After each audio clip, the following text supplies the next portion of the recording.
Pedir a você que abra comigo no Evangelho de Jesus Cristo segundo Mateus, no capítulo 17.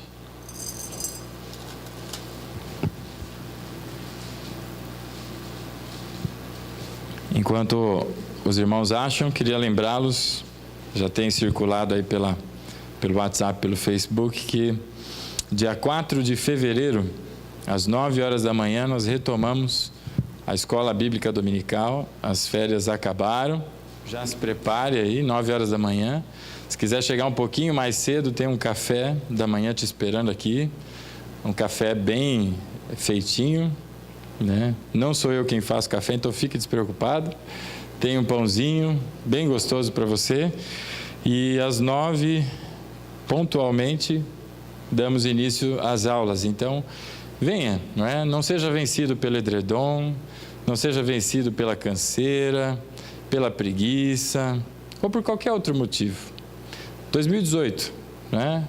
Começamos tudo de novo, então quebre as cadeias que te prendem aí, em nome de Jesus, e venha estudar, venha se aprofundar no conhecimento da Palavra de Deus. Então, dia 4 de fevereiro, às 9 da manhã, temos um encontro marcado aqui na igreja, amém? Capítulo 17 do Evangelho segundo Mateus. Quem achou, diga amém. Amém. Quem não achou, diga peraí. Nós vamos ver do verso 24 ao 27.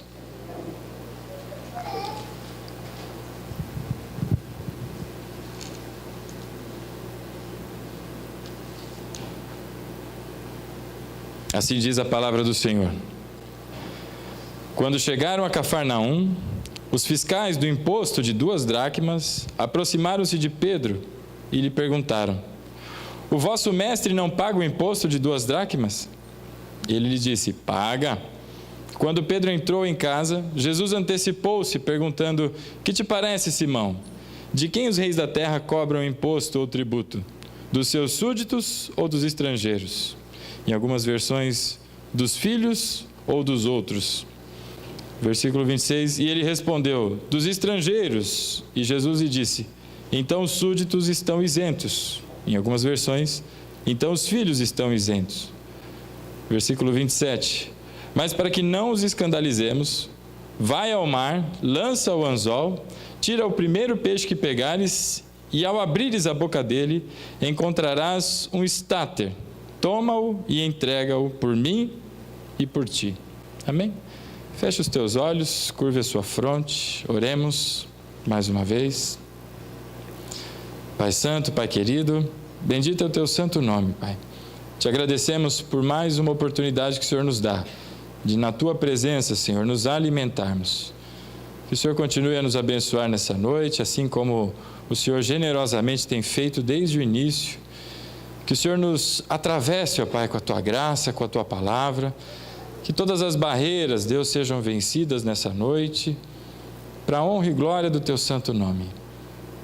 Que todos estes, Pai, que vieram aqui nessa noite, escutem não a minha voz, Pai, mas a tua voz, a falar com todos nós, no mais íntimo do nosso coração. Assim nós te pedimos e assim nós te agradecemos em nome de Jesus. Amém. Glória a Deus, irmãos. Eu não sei se muitos de vocês sabem, mas eu sou nascido no interior de São Paulo. Eu não sou de Osasco, não sou de São Paulo, e sou nascido no interiorzão, bem longe inclusive. Tem gente que percebe fácil por causa do meu sotaque. Já disseram que eu sou mineiro, já disseram um monte de coisa, mas não sou. Sou do interior de São Paulo, uma cidade chamada Pompeia. Muita gente nunca ouviu falar, a não ser aquela cidade Pompeia lá da Itália, né, famosa lá, que aconteceu no passado, que pegou fogo, um monte de trem lá, mas a minha cidadezinha, Pompeia, não fosse por algumas pessoas, por algumas empresas, ela nem existiria no mapa, mas alguém conseguiu colocar ela no mapa. Ela é tão minúsculazinha, que se você for de carro para lá, é capaz de você cruzar por todos os cantos da cidade, né, em menos de 5 minutos, se você for de carro. Ela é bem pequenininha mesmo, né? São poucos mil habitantes, salvo engano uns 10 mil, acho que ainda é muito, né? E é uma cidade bem gostosa, apesar de pequenininha. Eu gosto muito, minha terrinha, né? E eu tenho um sonho. Meu sonho, né? Eu estou orando para Deus converter o coração da minha esposa, é de voltar para lá um dia, né? Voltar às origens, né? Pezão na terra lá, que gostoso. Mas a minha cidade, ela é pequenininha, cercada de mato para tudo que é lado, várias propriedades rurais, mas ela continua com as características de uma cidade interiorana, com as mesmas tradições, algumas não tão legais, tem o tal do rodeio por lá, tem gente que defende aí os animais, não gosta, né, porque judia dos bichinhos lá, mas ela é uma cidade bem gostosa. Se você for lá, você vai sentir bastante calor, é quente, né? E eu tenho ainda tios, primos, minha avó da parte de mãe, ainda viva, mora por lá, então uma cidade bem gostosa. E das minhas memórias de infância, a maioria delas vem de lá. Eu passava as férias por lá. E eu me lembro que meu tio, na época, ele tinha um sítio, chácara, sei lá, um conjunto de terras lá, e ele criava vários animais lá. Tinha boi, tinha cavalo, galinha, porco, toda essa montoeira de coisa. E o que eu achava interessante é que todos tinham um nome. Todos eram chamados pelo seu nome. E se algum deles faltasse por qualquer motivo, tinha vários cachorros lá, que eu nem sabia se era vira-lata ou se era cachorro de verdade. Mas se algum deles faltasse por algum motivo, as pessoas sentiam a falta dele. Sabiam que o Fumaça não voltou, foi passear por aí e não voltou, né? E me lembro também de um tio que eu tenho, que é do interior de Minas Gerais, tem fazenda por lá. Ele tem vários gados, né? Ou várias cabeças de boi lá. E cada um dos boizinhos, vaquinhas, tem o seu nome também. E o engraçado é que ele não põe só o nome daqueles mais comuns, né? De Fumaça, de Mancha, de Pé de Boi, Chifruto, sei lá que nome que se dá para boi, mas ele põe nome de gente lá também. Se eu não me engano, tem Jéssica, tem Jaqueline, tem de tudo, né? Então, se você for lá, é capaz de você encontrar um boizinho com o teu nome lá. E não se espante, né? É o jeito de tratar, é o carinho que se tem com os animais. E se no meio daqueles 100, 200 boi que tem lá daquele lá, se um faltar, ele sabe que faltou um. Isso é bastante interessante. E eu conheci também uma moça que se chamava Ellen, se chama ainda porque ela não morreu, né? Ela é arquiteta de interiores, mora com os pais numa chácara no interior de São Paulo, e ela tem um canil. Na verdade não é um canil, ela tem um lugar na casa dela que ela cria cachorro. Só que ela tem cerca de 80 cachorros em casa. E cada um desses cachorros ela achou na rua. Então ela está andando, ela vê o cachorro, ela fica sentida de ver o cachorro naquelas condições, acolhe, leva para casa, dá comida, dá banho e assim vai. São 80 cachorros aproximadamente. E aí eu perguntei para ela, você dá banho nesses bichinhos aí? Ela, sim, dou banho. Como é que funciona para dar banho em 80, né? Então os cachorros tomam banho acho que uma vez a cada 2 meses. Ela, não, toda semana. Mas como é que funciona isso? Então eles fazem lá, cada um pega, sei lá, 20 cachorros lá e dá banho, passa o dia inteiro, o sábado inteiro dando banho em cachorro, termina, vai embora. E eu falei, mas como é que funciona esse negócio? Você tem 80 cachorros. Você conhece todos os cachorros? Ela falou, que é isso. Eu sei quando um late de um jeito, eu sei que o outro faz aquele fuim do outro jeito. E ela foi dizendo, eu falei, eu duvido. E ela foi me mostrando pelas fotos e dizendo coisas que foram me convencendo, né? E é bastante interessante isso, porque da mesma forma que essas pessoas tratam os animais, entendo o que eu quero dizer aqui, de conhecer pelo nome, de saber as intimidades e os detalhes, assim também é Deus comigo e com você. No meio de uma multidão de filhos que Ele tem, Ele te conhece, te chama pelo nome, sabe quem você é, sabe todas as coisas acerca de você. Ah, pastor, mas é a primeira vez que eu estou ouvindo falar de Deus, de Jesus, hoje na minha vida. Não importa. Ele já te conhecia, segundo a palavra, antes de que você chegasse ao ventre da sua mãe. Ele já sabia quem você seria. e já conhecia o dia de hoje. Esse é o nosso Deus.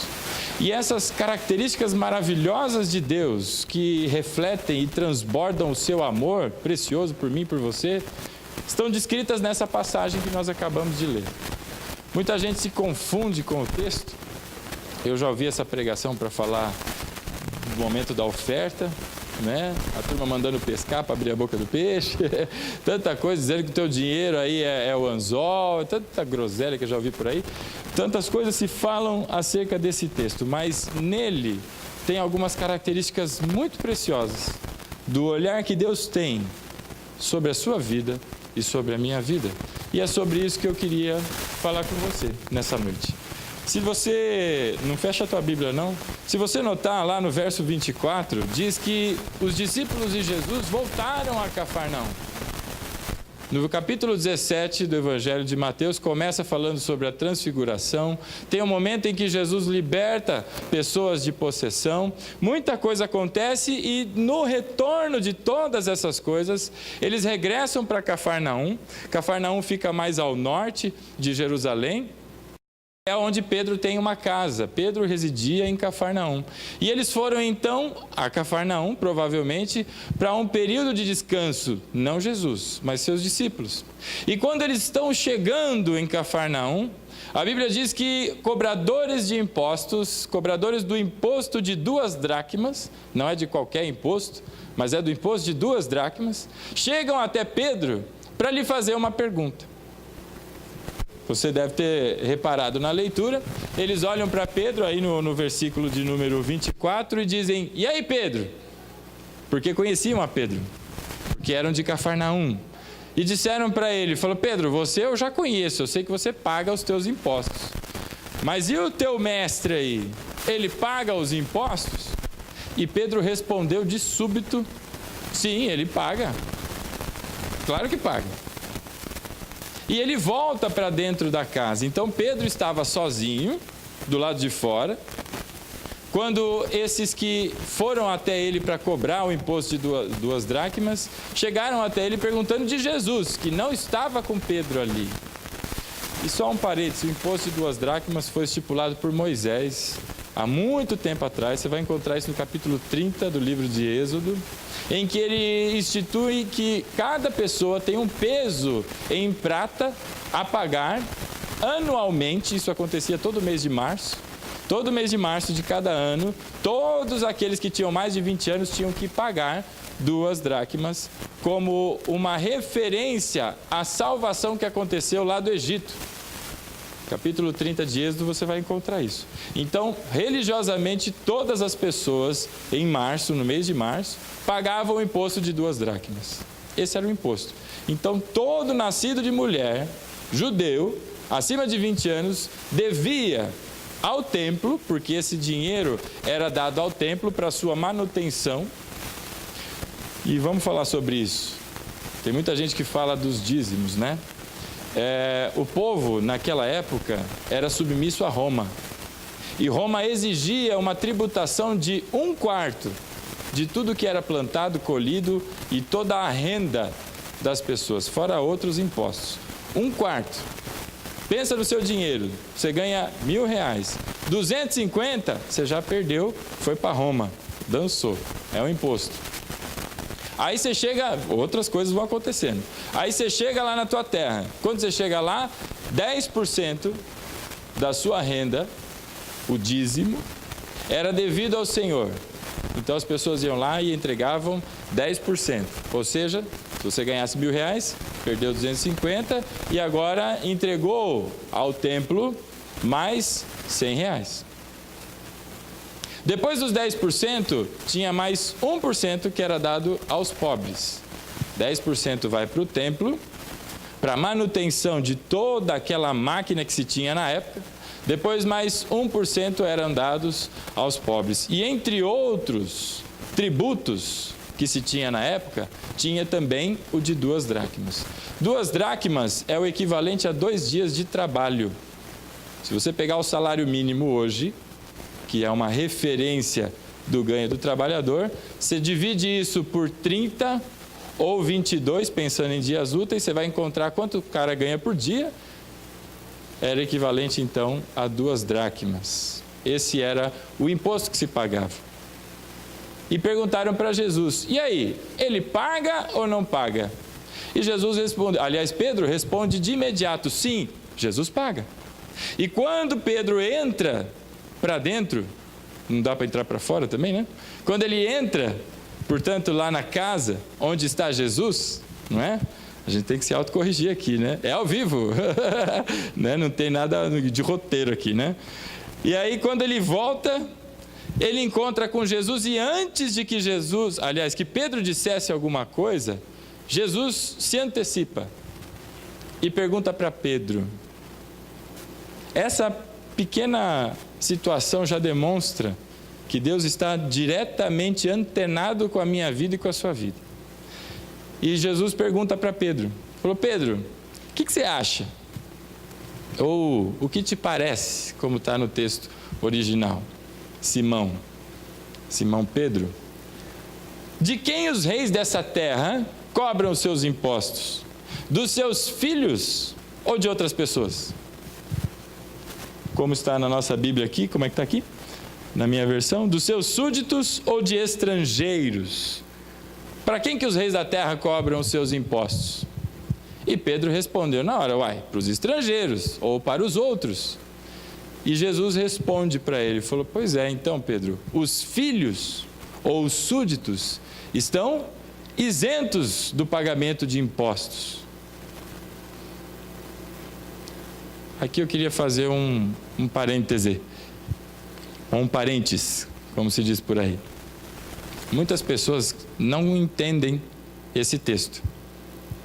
E várias Bíblias têm, Bíblias de estudo que tem ali embaixo, notas de rodapé, fazem referência a algumas possibilidades do que Jesus estava falando ali. Entre elas, existem no mínimo 3. Uma, Jesus está dizendo: eu sou Deus, rapaz, sou o dono de todas as coisas, você acha que eu sou o rei, você acha que eu vou pagar alguma coisa de imposto para alguém? Bom, essa é uma alternativa. Não me parece razoável pensar assim. Em nenhum momento Jesus se posiciona dessa maneira. Por que aqui ele falaria assim? Então, esse tom de voz não é de Cristo, não é compatível com Jesus. Segunda possibilidade, Jesus está dizendo: olha, nós somos filhos do rei. Se nós somos filhos do rei e os impostos são para os outros e não para os filhos, então, Pedro, nem você e nem eu temos que pagar o imposto. Essa é a segunda alternativa do que Jesus estaria, talvez, tendo aqui como intenção. Também não me parece razoável, pelo mesmo princípio. Jesus nunca disse isso. Jesus disse diferente. Capítulos à frente no Evangelho de Mateus, você vai encontrar Jesus sendo perguntado sobre o pagamento de impostos, sobre uma série de coisas. Ele diz: dai a César o que é de César e a Deus o que é de Deus. Então ele nunca, em nenhum momento da sua vida, se negou a fazer os pagamentos de impostos. Por que aqui ele se posicionaria diferente? Esquisito, né? Essas duas alternativas, então, não me parecem razoáveis. Mas existe uma terceira, e nessa está o meu coração. Você tem liberdade para encontrar o caminho que mais lhe abre o entendimento. Se você se recordar de um sujeito chamado Davi, e não é esse careca barbudo que está sentado ali, que a gente chama de David, né? Na verdade, Davi foi um homem levantado por Deus para ser o próximo rei em Israel, em sucessão a Saul, que vinha fazendo um sem número de bobagens. Se lembra de Saul, né? Se lembra de Davi? Amém, irmão? Os irmãos se lembram? Está todo mundo olhando para mim com uma cara de zumbi, meu. Vocês comeram direitinho hoje? Foram bem tratados? As esposas fizeram um bom almoço? Estão com fome ou não? Davi, irmão, aleluia. Lembra de Davi? Davi, como é a história de Davi? Ele era lá um pastor de ovelhas, estava lá pastoreando ovelhas. Se ele era o pastor de ovelhas, então ele pastoreava ovelhas, não é? E ele estava lá, e entre um mé e outro mé, de repente ele escuta a voz de Samuel falando para ele palavras de que ele talvez não estivesse entendendo, de que ele seria o próximo rei. E no meio de toda aquela confusão, a atividade de Davi era pegar a marmitinha dos seus irmãos, certo? E levar a marmitinha lá para os seus irmãos, porque os seus irmãos eram soldados, rapaz. Não era pastor de ovelha. Era tudo cabra macho. Lutava lá na batalha. Tudo uns doidão, grandão, talvez do tamanho do Sandrão, né? A Bíblia diz que são todos altões lá, tal. E Davi era de estatura ali, né? Mais ou menos. E estava lá Davi, entre os em Mé, e sentir o cheirinho da comida dos irmãos que ele levava todo santo dia. E não era só isso, ele era pastor de ovelhas, ele levava a comida, ele fazia o iFood da época para os seus irmãos, e ele também tinha uma outra atividade, ele era repórter. O pai dele exigia que ele levasse um relatório do que estava acontecendo com os seus irmãos para ele na volta. Então ele ia lá, pastoreava as ovelhas, deixava tudo bonitinho, pegava a comida, levava, falava: ei, tudo bem? O que aconteceu hoje? Quem morreu? Né? Tudo bem? Passou a espada em alguém aí? Voltava: pai, aconteceu tal coisa. Essa era a rotina de Davi. Até que um dia ele chega ao acampamento das pessoas e ouve que um sujeito, muito do mal intencionado, estava lá afrontando não só o seu povo, o seu rei, a sua nação, mas o seu Deus. Ele falava sobre Golias. Os irmãos lembram da história, né? Se não, dia 4 de fevereiro, Escola Bíblica Dominical, meu irmão, vem aprender aqui. E aí o que acontece com ele? Ele fica indignado, ele fala: como é que pode um sujeito daquele que nem foi, como se diz, um incircunciso, me fugiu a palavra, nem foi circuncidado, um incircunciso, se levanta para falar desse jeito do meu Deus? Quem ele pensa que é? E um baixinho desse tamanho. E a Bíblia falava que Golias, sujeito bem alto. Uns dizem 3 metros, outros já, para dar uma valorizada, falam que tinha 6 metros, né? Aí já começa a história do pescador, né? Mas o sujeito era alto. Tão alto e tão forte, e a sua forma de falar era tão agressiva, que o exército inteirinho, eu vou falar uma palavra feia aqui, mas que relata exatamente o que acontecia com eles.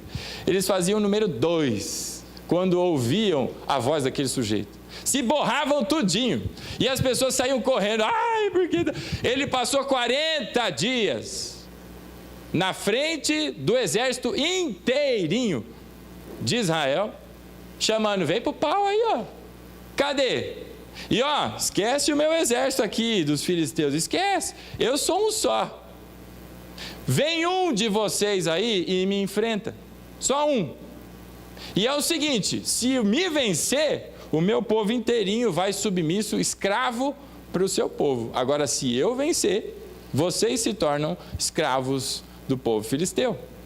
40 dias diante daquelas pessoas. Então, se ele tinha 6 metros de altura, se ele tinha 3, se ele tinha 2, não importa. Importa é que o exército inteiro se borrava de medo quando escutava a voz daquele cara. Ninguém teve coragem de desafiar Golias. Ou melhor, de aceitar o desafio de Golias. E aí chega Davi, escuta da voz de Golias falando aquelas groselhas todas, ele fala: pode parar com esse negócio. Quem é esse cara para falar desse jeito? E aí os soldados que ouviram, né, já ficaram animadinhos. Falou: opa, achamos um esquentadinho aqui, né? E aí disseram para ele, Davi, mas você não sabe o que vai acontecer. O sujeito que for lá enfrentar aquele doido, se não morrer, né? Se a gente não ficar escravo, e se qualquer outra coisa, se der certo, conseguir vencer aquele sujeito lá, bravão, que todo mundo se borra, sabe o que é que vai acontecer? Esse cara vai ficar milionário. Ele vai ganhar uns 200 milhões de bitcoins. Vai ficar milionário. O rei falou que vai enriquecer esse doidão que ganhar esse negócio. E não é só isso. Vai ficar podre de rico e vai se casar com a filha de Saul. Saul vai dar sua filha em casamento. Ou seja, o sujeito vai ficar podre de rico e vai ser da família real. É interessante, né? Ficar ricão. E não sei se a moça era bonita ou não. Não sei se esse era o atrativo. Mas o fato de ser a princesa... esse negócio dá uma despertada aí na atenção de muita gente, né? Podia ser uma lambisgoia, mas é a filha do rei. A doidona lá, ela é filha do rei. E aí vai casar e não para por aí, Davi. Vai ficar milionário, vai casar com a filha do rei e tem um terceiro negócio. Quem se lembra? Na escola bíblica. Não vai pagar mais? Pode, o irmão está liberado da escola bíblica. Não, só de acordo com isso não faltar. Mas esteja aqui, irmão. Em nome de Jesus. A casa do teu pai não pagará mais impostos para o resto da vida. Então, o que disse Jesus aqui para os seus discípulos? Se não, ele estava dizendo o seguinte: eu sou descendência de Davi, raiz de Davi. Eu, por direito, a minha família, por direito, não paga impostos. Mas, Pedro, presta atenção, Pedrão, para a gente não escandalizar ninguém, vai lá no mar, e esse mar é o Mar da Galileia. Os irmãos devem saber que mar era uma forma de chamar, era um grande lago, mas que tinha muito peixe. O lugar então dava uma boa pescaria. Você vai até lá, taca-lhe o anzol naquele negócio lá e pega o primeiro peixe que você pegar. O primeiro que você pegar, abre a boca dele e você vai encontrar um estáter. Aí você pega esse estáter e paga o meu e o seu imposto. Um estáter, traduzindo, era o equivalente a 4 dracmas. Se o imposto era de 2 dracmas, um estáter então pagava o de Jesus e pagava o de Pedro. Irmãos, entenderam o raciocínio aí? Fácil, né? Então Jesus foi lá e resolveu o problema. Então, o que me parece muito razoável de se compreender é que Jesus, sendo da raiz de Davi, a sua família não tinha, portanto, o direito de algo adquirido por Davi, porque Davi foi lá e fez o que tinha que fazer. Tascou-lhe a pedra no nariz do bicho lá, no pim, acertou e ainda foi lá e com a espada dele arrancou-lhe a cabeça. Muito bem. Aí Jesus diz essas coisas.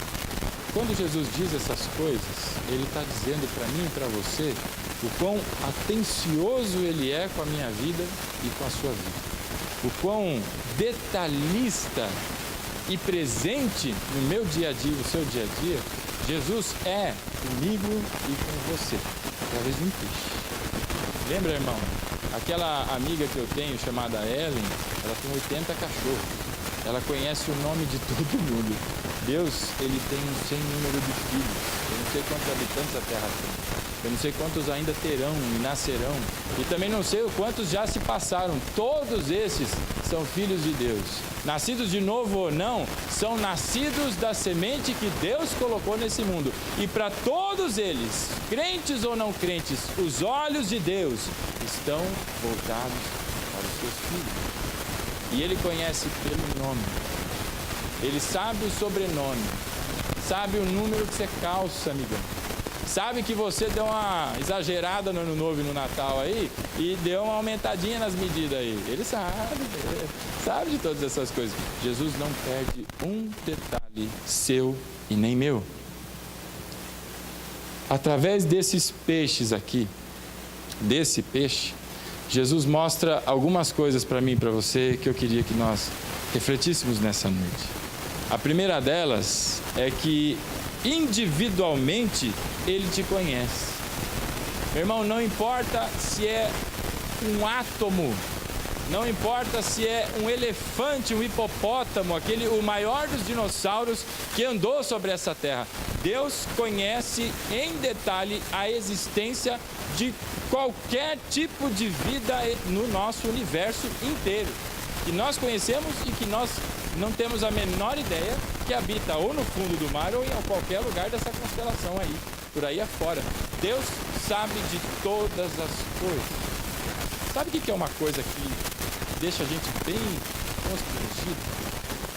É quando alguém, você está andando, tua mulher, né, te mandou fazer compra. Ei, cacilda, ele tá voltando do trabalho, tá cansado? Bem, vai lá não sei aonde e faz não sei o quê. Você vai lá, né? Não janta, né? E a praia. Aí você vai. Aí quando você chega lá, você dá de cara com alguém. Esse alguém fica olhando pra você assim, né? Sabe? Zóio no zóio. Aí você fica olhando, fica até meio envergonhado, porque você não sabe quem é. Aí a pessoa ainda chega mais perto e fala: ô, você não lembra de mim, não? Quem é corajoso pra falar não? Aí você vai dando aquela enrolada: ô, tudo bem? Como é que você tá? E a família? Né? Pra ver se dá alguma pista, né? Aí você vai dando aquela enrolada, aí a pessoa vai, e você não sabe quem é. E fica lá conversando com você, é terrível. A pessoa fala: pô, mas você não se lembra de mim? A pessoa às vezes, porque te viu uma vez na vida, isso aconteceu comigo algumas vezes. Eu trabalho na eleição todos os anos, desde que eu me conheço por gente, né? Eu trabalho nessa bendita eleição. Esperava que agora eu fosse liberado, depois de 20 anos, aí, sei lá quantos anos, mas ainda não, né? Fui chamado de novo. E porque trabalho lá, na zona em que eu trabalho, zona eleitoral que eu trabalho, né? Passa gente a dar com rodo, entra e sai, vai, um monte de... Alguns a gente até lembra da carinha, outros a gente lembra, falei, tal pessoa parece que não vê. Aí você vai olhar, tá lá na lista de falecidos do ano, né? E a vida vai. E aí uma dessas pessoas que te viu num dia na eleição, já virou teu amigo íntimo, né? Tudo bem, seu presidente? Eu sou o presidente da zona, né? Eu vou pôr no meu currículo, né? Presidente da zona eleitoral. E aí tá lá, né? E aí, seu presidente, tudo bem? E aí você não sabe quem é, que coisa constrangedora, né? Quando isso acontece com você. Mas aí tem aqueles que são do teu círculo de amizade, são mais próximos, teus amigos. Esses sabem que você gosta de um churrasco, no meu caso, sabem que gosta de açaí, né? Sabem do que você gosta. Sabe que você come picanha, você gosta de mal passado ou bem passado, te conhece. Mas aí vem um outro tipo de gente que não são os teus amigos, que conhecem mais ainda você, os teus familiares. Conhece os teus dramas, conhece as tuas dificuldades, as tuas deficiências, são as pessoas da tua família que estão em volta. E não é aquele familiar de primo de quinto grau lá, que você não sabe nem o nome, mas não. São as pessoas próximas mesmo da família.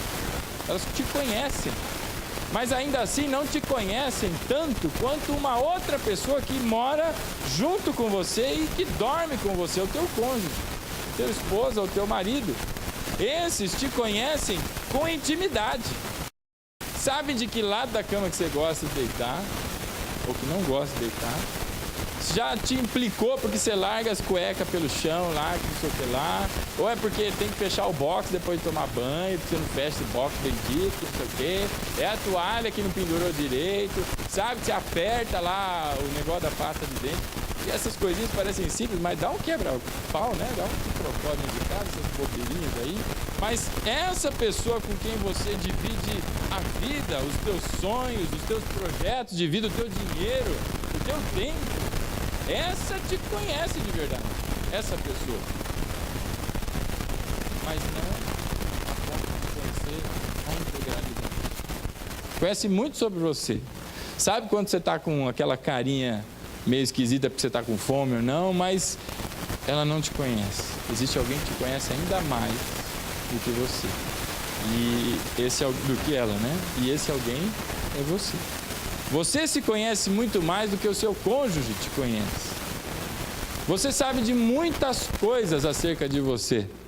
Mas mesmo se conhecendo, sabendo quem você é, tem situações na vida em que a gente mesmo se assusta.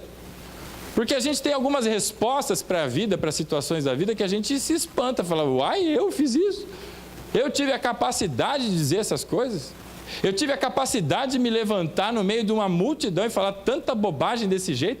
Eu tive a capacidade de fazer essas coisas. A gente se espanta com a gente mesmo. É como se a gente olhasse no espelho e em vez de ver ali a nossa imagem refletida, a gente visse a gente fazendo careta para a gente mesmo. E a gente se assusta com essa careta. Mas pasme, é você. Você está se conhecendo. Mas há alguém que te conhece muito mais do que você mesmo. Esse alguém é Deus. Não são os teus amigos, não é tua família, não é tua esposa, o teu marido, não é você. Deus te conhece integralmente. sabe de todos os teus cacuetes, sabe de todas as tuas manias, sabe de cada gatilho que está preparadinho para ser apertado se tal determinada situação acontecer, ou se tal coisa de repente ouvir, é a tal da ação e reação, né? Falou, toma lá, dá cá, puf, puf. Deus te conhece integralmente. E porque Ele te conhece integralmente, meu irmão, Ele sabe de cada um dos labirintos que existem dentro de nós mesmos. Ele conhece com profundidade. Sabe, tem gente que às vezes fica ofuscado dentro da sua casa por causa do marido. Você está lá, passou sei lá quantos anos casado, e de repente passa dia, entra dia, vai noite, passa noite, e alguma coisa está acontecendo que o relacionamento está esfriando. Só que o maridão lá não percebeu. Ou a esposona lá está tão atarefada ou tão cheia de coisa que não está vendo a distância que está acontecendo, aquele vale monstruoso que está se abrindo entre os dois. E passa dia, entra semana, passa semana, mês após mês, ano após ano. E de repente ela acorda e se depara com um estranho na cama. Não é outra pessoa, é o marido. Só que aquele cara é um estranho.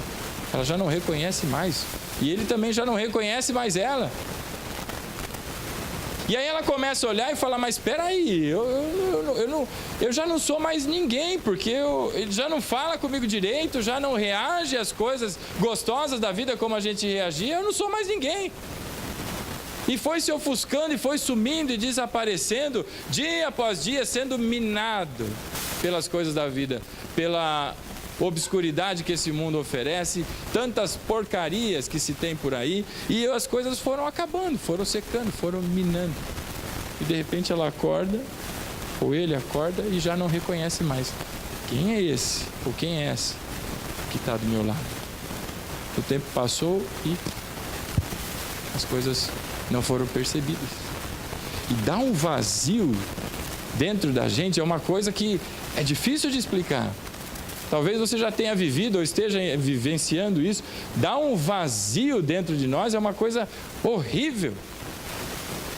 Ou senão, são os filhos. Cada vez mais distantes, cada vez mais longes, ausentes. Para quem tem filho pequeno, que é o meu caso, né?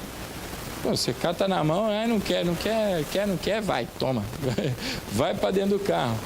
Mas quem já tem filhos maiores, crescidos, a correria do dia a dia, as atividades da vida, os sonhos e as coisas vão levando para caminhos e que às vezes você olha e fala, o que está acontecendo? Eu já não sou ninguém para o meu marido ou para minha esposa, e nem meus filhos. Aí você pensa, não, pera lá, tem um vizinho aqui de porta comigo, que esse eu conheço. Eu escuto todo santo dia ele lavando aquelas panelas, lavando as frigideiras. Eu escuto quando liga e quando desliga a máquina de lavar. Esse eu conheço. Aí um dia você desce no térreo, se morar num prédio, ou sai na rua, se você mora numa casa, se encontra com essa pessoa, ela passa reto, como se você não existisse. E aquilo vai trazendo para as pessoas uma sensação de que elas não existem, elas desapareceram, estão sumindo.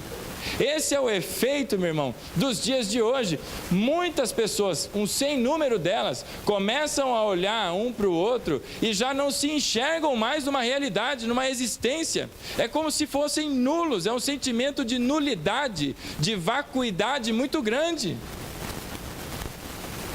E é nessa hora, eu não sei se isso faz algum sentido para você ou não, mas é exatamente nessa hora que é imprescindível que você saiba que Deus te conhece.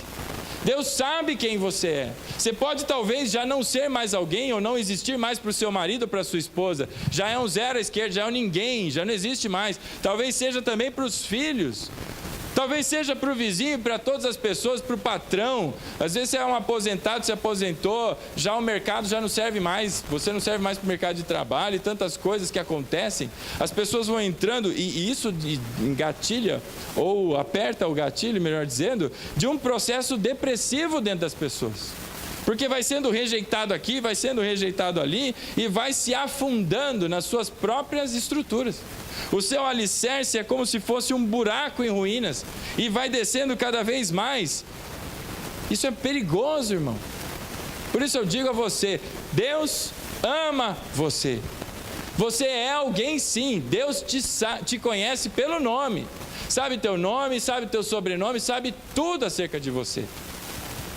Deus não só te conhece pelo nome e te afirma na tua existência, porque tem gente achando que não é ninguém, que pode passar um monte de gente aqui na frente que nem vai ser percebido. Deus afirma a tua existência nessa noite.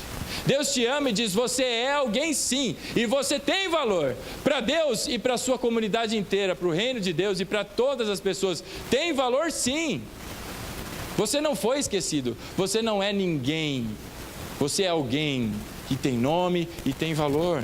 Deus te deu nome, Deus te deu integridade, Deus te deu dignidade, Deus te colocou como uma pessoa firme e estabelecida. Por isso, nessa hora em que a gente vai entrando num processo, parece aquele espiral para baixo, afundando cada vez mais, Deus diz a mim e a você, eu te conheço pelo nome, eu dei o nome que você tem. A tua estatura foi eu que sonhei com ela, os teus cabelos, o jeito como você é, Deus sonhou com você. Você é alguém sim. Não importa qual é a condição que você esteja vivendo, se você está com problema no relacionamento familiar, se é no trabalho, onde você é alguém e é alguém importante para Deus. Deus te conhece pelo nome. Sabe a cor dos teus olhos? Não foi uma combinação de DNA que determinou, mas Deus é quem olhou e desejou que você fosse assim. Tem gente que não é muito fã, não é? Da sua carcaça, né? Acho que a minha forma aqui não está muito boa, não. A pança está crescendo, os cabelos estão caindo, né, David? Estão caindo. Mas Deus te sonhou e te fez exatamente como você é. Então não importa, meu irmão, se as coisas têm levado você para um caminho. Esse caminho de depressão não é para mim, não é para você. Deus te conhece e Deus é quem te tira desse lamaçal que talvez você esteja se afundando. Tem muita gente com um sorrisão no rosto, está olhando para mim e talvez fazendo uma cara, uma pompa de como essa palavra não é para mim. Glória a Deus que os irmãos estão aí para ouvir, mas no fundo, bonitão, para mim você pode enganar, a mim você engana, mas a Deus não. Muitas pessoas têm se derramado na sua própria existência porque têm sido vencido pelas rejeições que a vida tem trazido. Nessa noite Deus diz a mim e a você, você tem valor. Deus te ama e te chama pelo nome para que se levante e como servo de Deus, como filho amado do Senhor, se levante porque você tem muito valor. Dentro de você há algo muito precioso, que é a própria natureza de Deus. Essa noite, meu irmão, não tem espaço para depressão, para coisa alguma. Sabe, o maior remédio para depressão, eu não sei o nome dessas coisas, não tenho a menor ideia. Nenhum deles, absolutamente nenhum deles, tem a condição de te resgatar, como o simples fato de você saber que Deus te conhece, você existe, você não é ninguém, não. Você é alguém. Isso tem um poder revolucionário, faz com que as pessoas saiam dos mais profundos lamaçais que se enfiaram. Deus não só te conhece pelo nome, meu irmão, sabe da tua individualidade, que é o primeiro ponto que eu queria comentar com você, como Deus também sabe exatamente o que tem dentro de você. Nos detalhes. Você esconde da tua esposa, você esconde do teu marido, do teu pai, da tua mãe, você esconde de quem você quiser. De Deus, você não esconde. Deus sabia, presta atenção, Deus sabia que existia um peixinho no fundo do mar da Galileia que tinha alguma coisa entalada na sua garganta.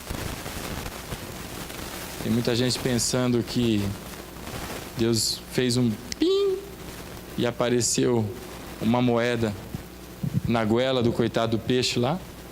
Outros dizem que o peixe talvez fosse de uma determinada espécie que carrega na boca os seus filhotes E depois que os filhotes foram embora, ele carrega pedrinhas e talvez se enganou e pegou um estáter e pôs na sua boca. Jesus sabia que existia um peixe no fundo do mar que estava com a sua goela empanturrada. Você acha que Deus não sabe o que está acontecendo na sua vida, meu irmão? Você acha que Deus não sabe as coisas que você tem escondido e tentado esconder de você mesmo para não processar? Porque às vezes é muito doído. Eu queria que você imaginasse essa cena. Imagina o peixinho nadando. Às vezes parece até desenho animado. Tem um peixinho nadando lá. Tcharaná, o peixinho está lá. De repente ele vê alguma coisa reluzente lá no fundo do mar. E ele vai até lá. E vai nadando, curioso, do jeito que é. E aí ele olha, vê a dimensão, pensa no tamanho da boca dele, pensa, eu acho que cabe. Aí ele vai tentar lá pegar. Aí ele vai tentar morder, quando ele tenta morder, vai passando e... Quando menos ele espera, empanturrou. Ficou preso na garganta. E agora sabe o que ele é? É um peixe, coitado, está lá no fundo do mar, se esvairando pela vida, morrendo, porque aquele negócio está sufocando na sua garganta. Sabe, meu irmão? Esse peixinho engoliu um estáter. Mas tem muitos maridos, muitas esposas, aqui em Osasco, não lá no Mar da Galileia, que também engoliram alguma coisa e está com esse negócio atravessado na garganta, que está sufocando, está drenando as energias, está morrendo, porque está com esse negócio entalado. Jesus conhece exatamente o que você tem engolido. Jesus conhece as esposas que têm engolido algo tão amargo todo santo dia, algo amargo, pelas condições que têm vivido. Jesus sabe o que você está engolindo. Das mães que têm visto os filhos entrarem por caminhos tortuosos, e tem orado e clamado, e aquele negócio descendo amargo, entalado, está sufocando, drenando as suas energias, e ela tem orado e não tem desistido, ela persevera. Jesus conhece o que você tem engolido. Adolescentes que estão por aí, deitando em camas com parceiros, sexo antes do casamento, e que estão se engasgando e ruminando e transbordando e não conseguindo, vomitando aquele negócio entalado na garganta, porque é culpa em cima de culpa, e aquela sensação do erro, o peso do pecado e todas aquelas coisas entaladas na garganta. Jesus tem visto o que você tem engolido. As condições terríveis de trabalho ou do desemprego, cada uma dos desaforos e das afrontas que têm sido colocados diante de você, cada um dos dedos que foram apontados, essas coisas estão entaladas na garganta. Jesus tem visto todas elas. Assim como ele sabia o que tinha na garganta de um peixe no Mar da Galileia, Jesus sabe exatamente o que está entalado aí na tua garganta. E sabe qual é a boa notícia? Ele está desejoso de desempanturrar a tua garganta. Ele está desejoso de tirar esse peso, esse fardo pesado que tem sido carregado nos ombros, esse sorriso amarelo, porque não está tendo coragem de dizer as verdades que precisam ser ditas, que não está tendo coragem de encarar de frente as coisas pelo medo ou pelas condições de reação que possam acontecer, tantas coisas que estão aí presas, entaladas. Jesus nessa noite me mandou aqui, meu irmão, para dizer para você e também para mim, que Ele está desejoso, é a vontade, é o desejo do seu coração, desempanturrar tudo isso que está na garganta, tudo isso que está preso. Hoje é uma noite de cura, em nome de Jesus, para que seja liberado tudo isso que está drenando as tuas energias. Você não é um peixe esquecido no mar da vida, não. Você é alguém que tem valor para Deus. Deus te deu esse valor. E Deus tem olhado para cada uma das coisas que têm descido amargas, espinhosas, arranhando a garganta e doloridas, todas elas. Deus tem visto, meu irmão. Há quem pense que Deus é daqueles esbravejados que tem uma barba enorme e lá do alto do céu só manda raio na cabeça dos seus filhos e fala com autoridade o tempo inteiro. Esses não conhecem a Deus, meu irmão.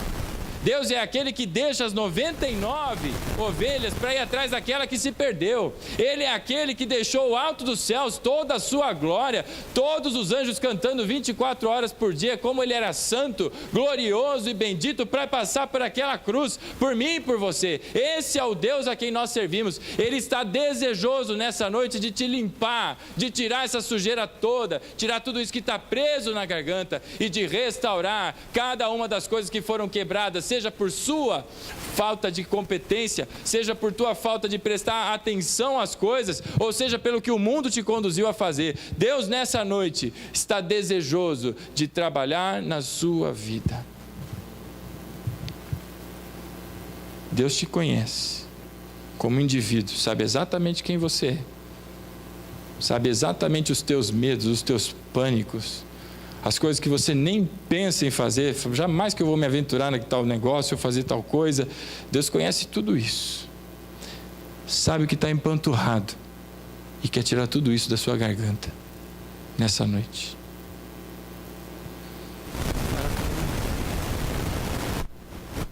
Deus, ele conhece. Esse é o terceiro impacto psicológico que eu queria te passar nessa noite. Ele conhece o potencial que cada uma dessas situações tem na sua vida. A especialidade do nosso Deus é transformar maldição em bênção. É fazer morte se tornar vida. Essa é a especialidade do Deus a quem nós servimos. E Ele conhece o potencial que tem dentro de mim e dentro de você. Sabe tudo isso que você tem olhado com nojo, com um sentimento de repulsa dentro de você mesmo, de coisas que estão dentro de você? Deus está vendo o potencial em tudo isso aí.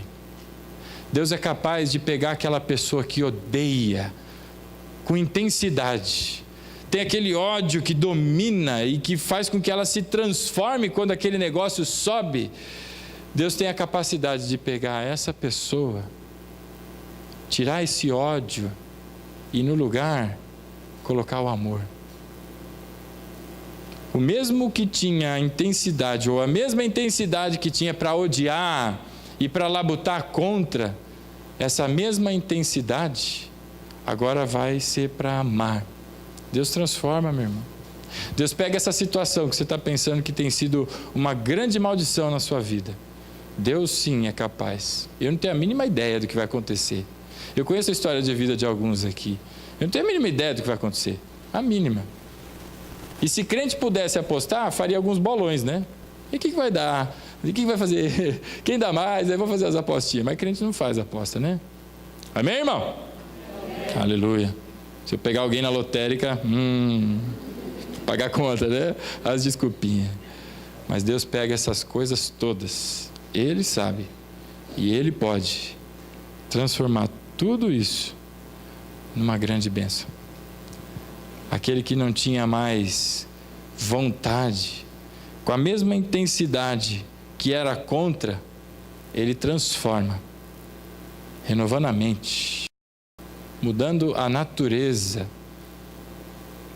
e transforma com a mesma intensidade para algo totalmente novo. Sabe o que isso me faz recordar? Vocês se lembram daquela prostituta que foi até Jesus, chorou aos seus pés, lavou os pés de Jesus com as suas lágrimas, enxugou com os seus cabelos? Jesus disse para Simão, falou: Simão, você vê essa mulher aí? Quando você me convidou, eu vim até a tua casa, você não me deu um beijinho não, Você não lavou os meus pés. Ela não para de me beijar nos pés. E ela secou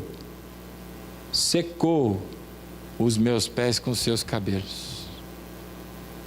Você vê essa mulher, Simão? Você está se achando superior a ela. Você está achando que você é melhor. Mas eu vou te fazer uma pergunta. Havia um senhor e duas pessoas lhe deviam dinheiro. Sabe, Simão, o que tem igual nessas duas pessoas? Não importa a quantidade. Um devia, supondo R$1, o outro devia, 400 quinqualhões de dólares. Não importa a quantidade. Os dois têm algo em comum. Eles não têm condições de pagar. Nenhum deles, da menor dívida para a maior dívida, nenhum tem condições de pagar. Esse senhor, que era o credor, olhou para eles e teve misericórdia, Simão. E na sua misericórdia, ele perdoou a dívida. Ele chegou para quem devia pouco e disse: vem aqui, as tuas dívidas estão perdoadas. E chamou aquele que devia muito e disse: vem aqui, as tuas dívidas estão perdoadas. Me diz uma coisa, Simão, você que é uma pessoa inteligente, quem você acha que ama mais aquele senhor? Qual dos dois? E Simão, obviamente, se colocou no lugar daquele que devia menos. E, obviamente, colocou aquela prostituta como sendo a mulher que devia mais. E ele responde para Jesus, fala: olha, mestre, quem devia mais, teve o maior perdão, certamente amará muito mais. E ele disse: é exatamente isso. Quem muito devia, quando perdoado, transforma a sua natureza de todo ódio, de todas as coisas, num sentimento de gratidão profunda, melhor dizendo. Uma gratidão que não cabe no seu coração, não cabe dentro de si, por isso que ela chorava copiosamente. E ela chorava e ela não tinha os planos de molhar os pés de Jesus com as lágrimas. Ela falou: e agora? Ferrou, não tem a toalha, vai com os cabelos mesmo e vai pedir a secada. Ela estava na mesma intensidade da vida que ela tinha antes. Ela era uma prostituta. Entre um parceiro, 2, 3, 200, 500, eu não sei quantos parceiros na vida aquela mulher teve. Mas ela tinha paixão. Ela tinha a intensidade no ato que ela fazia, que era a sua profissão. Essa mesma intensidade que levava aquela mulher para a ruína, agora foi transformada num sentimento inenarrável de gratidão. E que a fazia chorar aos pés de Cristo. Ela não conseguia falar. Não pronunciava palavras, ela só conseguia chorar. Porque ela percebeu de onde ela foi tirada. Ela sabia quem ela era e quem Cristo deu a oportunidade dela ser de novo. Portanto, meu irmão, Deus pega a maldição, o histórico de uma vida inteira, de coisas erradas, de coisas feitas de forma incorreta, tudo isso Deus tem a capacidade, só Ele tem, de transformar tudo isso em bênção. Eu conheço a história de um pastor muito famoso, hoje continua famoso, mas de uma maneira diferente. Ele, quando criança, ele contava que o negócio dele era empinar pipa. Ele começava às 6 da manhã e ia até às 10 da noite empinando pipa. O tempo inteiro empinando pipa. E não tinha óculos de sol naquela época, então ele voltava com os olhos estatelados, parecendo ovos fritos, todos vermelhos aqui, parecendo poças de sangue. De tanto ficar olhando para cima, e aquele sol abrasador, ele é amazonense, aqueles olhos desse tamanho. E dizia que a avó dele falava para ele, falou: menino, você vai ficar cego, rapaz, para com esse negócio. E todo santo dia, 6 da manhã ele saía, acordava, já ia direto, catava a linha, catava os pipas e ia lá empinar. Passou a época da pipa, começou do peão. Aí ele começava a soltar peão lá, e taca ali peão, e taca ali peão, taca ali peão. E a avó dele virou para ele e falou: ei, menino, agora você vai perder o dedo de tanto soltar esse negócio de peão. E ele era intenso em tudo que ele fazia. E depois do peão veio o futebol. Aí era jogo de manhã, era jogo na escola, era no meio da aula, estava a bola lá, era depois voltando para casa, era no meio da janta, era voltando para casa, era o tempo inteiro jogando bola e se estrupiou. E foi minício, como é que fala do joelho lá? Menisco.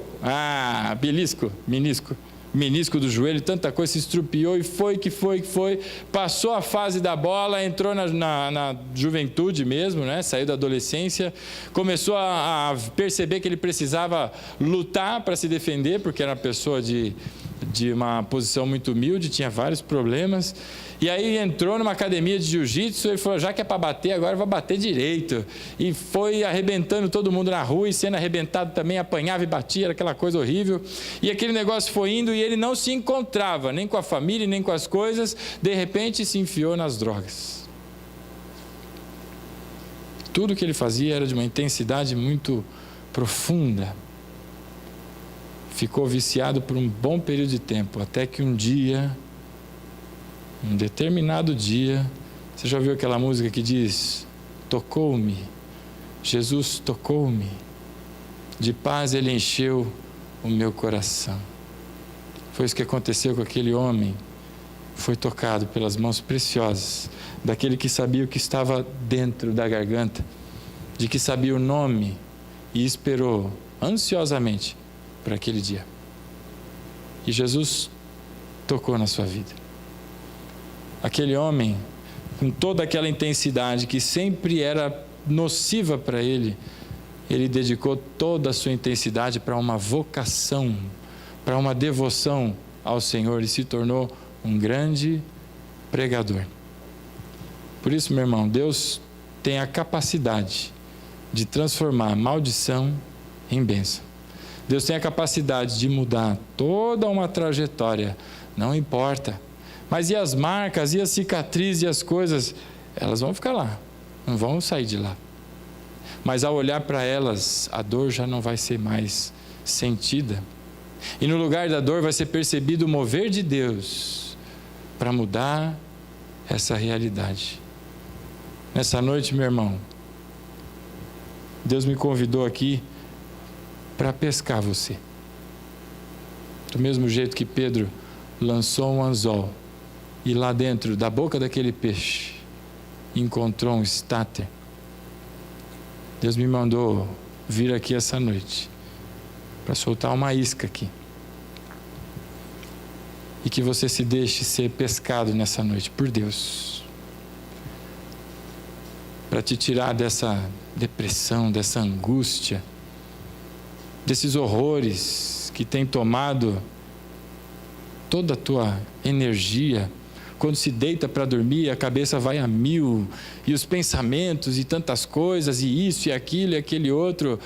Creia tão somente, descansa em Deus, porque Ele te conhece, sabe exatamente tudo o que está acontecendo e quer desempanturrar você nessa noite.